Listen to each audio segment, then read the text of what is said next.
Baik, selamat pagi anak-anak semua. Nah, kembali lagi bersama Miss Widi ya. Hari ini kita akan membahas tentang materi bahasa Indonesia. Nah, sebelum kita masuk ke materinya, kalian simak baik-baik ya, dan semoga kalian tetap dalam keadaan sehat. Baik, nah, untuk materi kita hari ini ialah tentang menulis artikel ya. Kalau di materi kita sebelumnya kita sudah membahas tentang teks iklan ya. Nah, hari ini kita akan membahas tentang menulis artikel. Nah, ketika kalian mendengar sebuah artikel ya, dengan mendengar sebuah kata artikel, yang akan muncul di benak kita ialah tentang berita.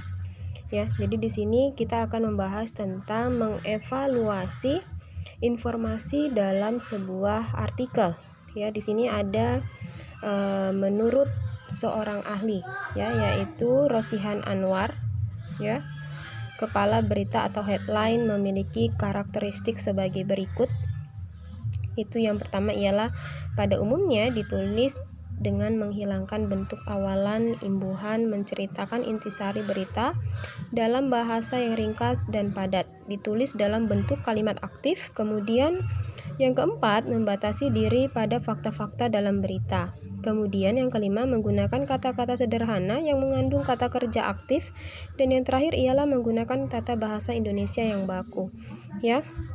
Jadi mengevaluasi informasi dalam sebuah artikel. Di sini biasanya kita temukan berita-berita itu dari koran, televisi, media sosial atau internet ya. Itu sering kita dengar tentang berita ya. Nah, di sini juga ada salah satu contoh teks berita ya, yaitu tentang curhat kepala sekolah soal UNBK hari pertama. Ya, di sini bisa kalian simak baik-baik teks beritanya. Oke, kemudian selanjutnya ini ada teks berita yang kedua ya, dengan judul beritanya yaitu nilai Toyota paling tinggi di dunia.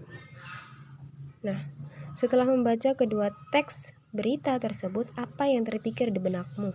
Apakah perbedaan kedua teks berita tersebut berdasarkan isinya, bahasanya, atau formatnya? Ya, jika kita cermati kembali, kedua teks tersebut mempunyai struktur teks yang secara umum sama serta kaidah-kaidah yang jelas. Ya, lalu apa yang dimaksud dengan struktur dan kaidah teks berita? Ya, berikut merupakan beberapa definisi tentang berita. Dalam Kamus Besar Bahasa Indonesia edisi keempat, berita dapat diartikan sebagai yang pertama itu ialah cerita atau keterangan mengenai kejadian atau peristiwa yang hangat, kabar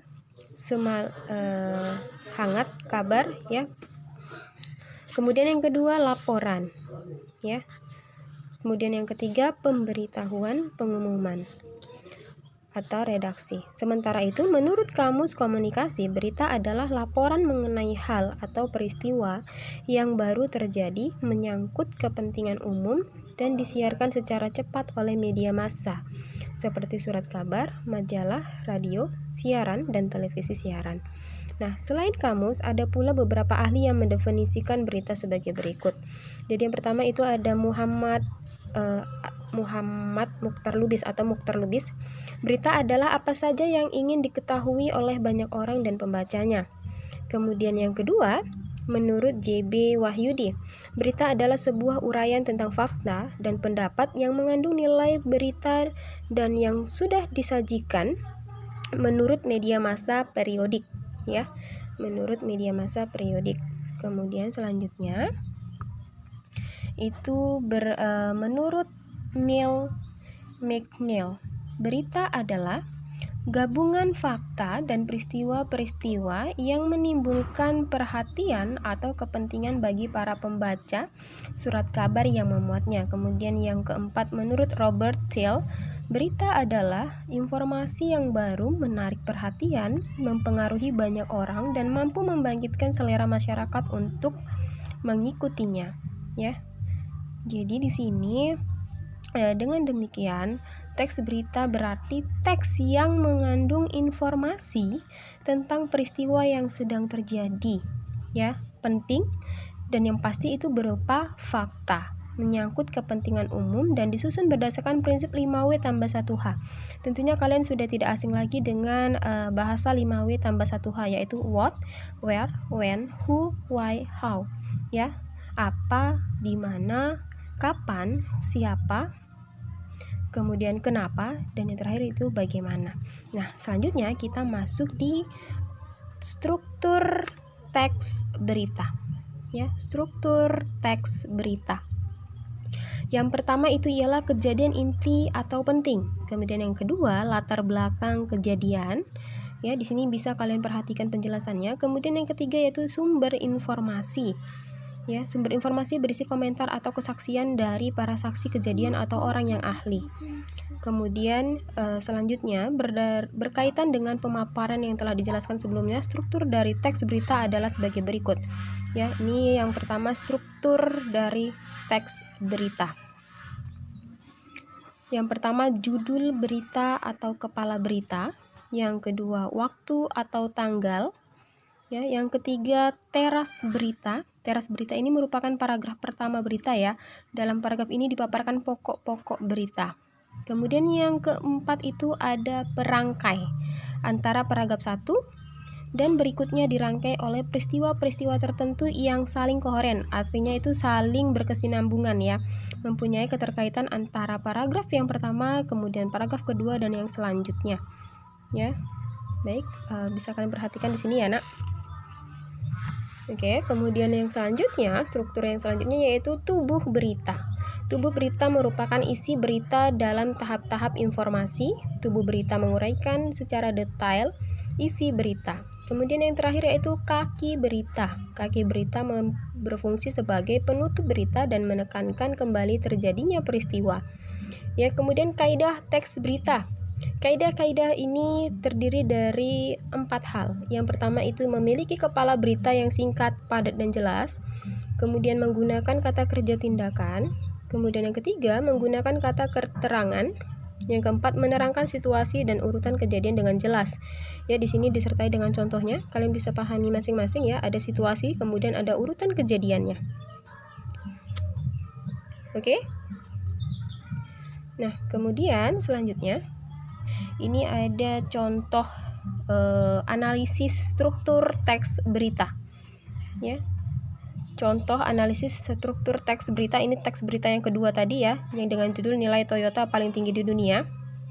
Jadi ada yang pertama itu ialah judul berita atau kepala beritanya apa, waktu dan tanggal, kemudian teras berita, ya, kemudian ada perangkai tubuh berita, dan yang terakhir yaitu kaki berita. Oke. Nah, yang kedua analisis berdasarkan kaidah teks berita. Ada pokok atau kepala berita, menggunakan kata kerja tindakan, menggunakan kata keterangan, menerangkan situasi dan urutan kejadian dengan jelas. Ya, jadi ini ada contoh dari analisis teks berita berdasarkan struktur dan kaidah teks. Oke, kalian bisa pahami di sini anak ya. Nah, ini yang selanjutnya. Di sini kita akan beberapa kriteria yang dapat dijadikan patokan untuk mengidentifikasi berita yang berkualitas. Yang pertama itu aktual. Artinya apa? Berita yang baru saja terjadi. Aktual itu artinya baru terjadi, terkini, dan memang layak diberitakan. Ya, kemudian yang kedua penting. Yang namanya berita otomatis itu penting ya. Kemudian yang ketiga itu menarik. Jadi berita itu bukan hanya saja yang baru terjadi atau hanya penting saja, tapi berita itu juga harus menarik. Ya, karena apa? Ketika kita membaca sebuah berita, bila judulnya saja tidak menarik, maka orang pun nggak akan tertarik dengan isinya. Ya, jadi yang pertama yang harus kita tentukan itu ialah aktual, penting, kemudian yang menarik ya. Berita harus menarik. Berita yang baik mempunyai judul berita yang sangat dapat menarik perhatian masyarakat agar banyak orang yang akan membacanya. Ya, nah dikatakan menarik apabila satu, berita itu bermanfaat, kemudian yang kedua bersifat konflik atau ada permasalahan di dalamnya, kemudian yang ketiga berkaitan dengan tokoh-tokoh terkenal, yang keempat memiliki pengaruh yang kuat, Kemudian yang kelima berupa berita bencana, humor, kemajuan suatu hal, dan peristiwa unik. Kemudian yang keempat memiliki daya tarik. Dan yang kelima memiliki kedekatan secara geografis ke peristiwa-peristiwa yang akan terjadi, yang akan dijadikan berita dapat diperoleh dari kejadian-kejadian di sekitar penulis berita. Yang keenam, informatif. Berita berkualitas mempunyai unsur memberitahu. Ya, artinya informatif itu memberikan informasi atau memberikan kita sebuah info, ya. Oleh karena itu, berita harus informatif dan memberi panduan bagi pembacanya. Kemudian yang ketujuh, menghibur. Ya, jadi berita ini bukan hanya untuk memberi informasi saja, tapi berita ini juga dapat menghibur. Ya, kemudian yang kedelapan yaitu mendidik. Ya. Jadi berita ini bernilai apabila mengandung nilai pendidikan, ya, atau bersifat mengarahkan. Kemudian yang 9 memiliki perhatian kepada isu kemanusiaan, memiliki perhatian terhadap isu kemanusiaan. Yang terakhir, memiliki kontrol sosial, artinya berita hendaknya dapat menjadi sarana kontrol sosial terhadap berbagai kejadian di sekitarnya. Oke? Jadi itu tadi ya yang kita bahas hari ini untuk bagian yang pertama tentang artikel, ya, menganalisis sebuah artikel atau berita sesuai dengan struktur teks, kemudian sesuai dengan kaidahnya. Nah, di sini terdapat beberapa ringkasan, yaitu isi teks berita secara umum ialah 1, 2, 3 kejadian inti penting, latar belakang kejadian, dan sumber informasi, ya. Kemudian struktur teks berita yaitu judul, kepala berita, waktu dan tanggal berita, teras berita, perangkai, tubuh berita, dan kaki berita. Kemudian ini ada beberapa kaidah dalam teks berita. Oke ya.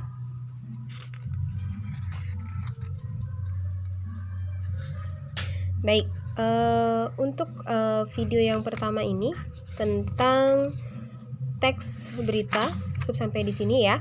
Nah, semoga kalian bisa melihat apa-apa saja sih yang kita bahas hari ini tentang menulis artikel atau menulis sebuah berita, ya, mengevaluasi informasi dalam sebuah artikel. Nah, saya harap kalian bisa mencatatkan materinya dalam buku catatan masing-masing ya. Dan akan kita lanjutkan di video part yang kedua selanjutnya. Baik, dan semoga kalian tetap semangat belajar, tetap jaga kesehatan di rumah ya. Semangat belajar dan selamat pagi semuanya.